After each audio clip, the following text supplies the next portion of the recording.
Salom aziz tomoshabinlar. Bugun siz bilan Norvegiyada baliqchilik sohasida ishlash imkoniyatlari, shartlari va ish haqi haqida batafsil gaplashamiz. Agar siz O'rta Osiyo fuqarosi bo'lsangiz va chet elda yaxshi maoshli ish izlayotgan bo'lsangiz, bu video aynan siz uchun. Norvegiya dunyoda baliq sanoati eng rivojlangan davlatlardan biri. Mamlakatning shimoliy sohillarida joylashgan yuzlab zavodlar har kuni millionlab kilogramm baliqni qayta ishlaydi.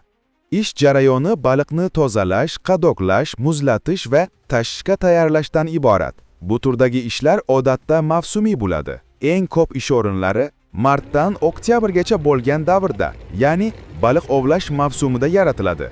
Shu oylar ichida ishchilar ko'p soatlab ishlaydi. Keyin esa qisqa dam olish davri bo'ladi. Odatda haftasiga 5-6 kun ishlanadi. Ish soatlari 8 dan 10 soatgacha, ba'zan esa yuqori mavsumda 12 soatgacha ham cho'zilishi mumkin.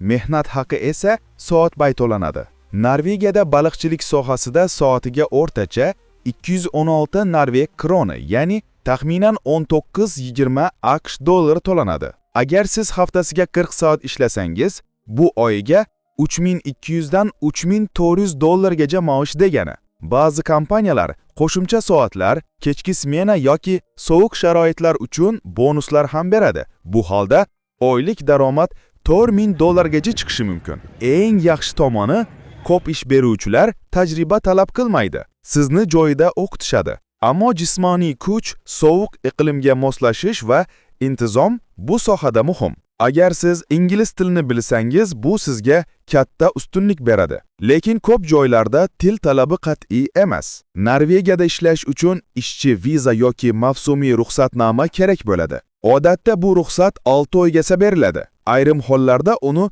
uzaytirish ham mumkin. Sezonli ishchilar uchun maxsus kvotalar mavjud, ular orqali O'rta Osiyodan kelgan ishchilar ham qonuniy ishlay olishadi.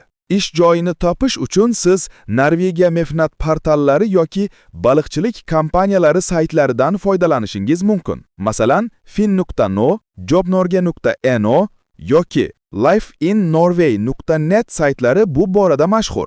CV-ingizda mehnatsevarligingiz, jismoniy bardoshlilik va jamoada ishlash qobiliyatingizni albatta yozing. Albatta bunda ish oson emas. Sizdan chidamlilik, sovuqda ishlashga tayyorlik va gigiyena qoidalariga qat'iy rioya qilish talab etiladi. Ko'p hollarda turar joy va ish joyi o'rtasidagi transport kompaniya tomonidan ta'minlanadi, ammo ayrim hollarda bu xarajat ishchining o'z zimmasiga tushadi. Xulosa qilib aytganda, Norvegiyada baliqchilik sohasida ishlash jismoniy og'ir, lekin barqaror daromadli ish turi. Agar siz O'rta Osiyo fuqarosi bo'lsangiz, to'g'ri hujjatlar bilan oyiga 3000 dan 4000 AQSh dollarigacha topish imkoningiz bor. Agar bu ma'lumot foydali bo'lsa, videoga like bosing, kanalga obuna bo'ling va savollaringizni izohlarda qoldiring. E'tiboringiz uchun rahmat, ishlaringizga omad tilaymiz. Axborot kanallarimizni kuzatib boring. Migratsiya Uzbekistan Telegram kanalimizga obuna bo'ling.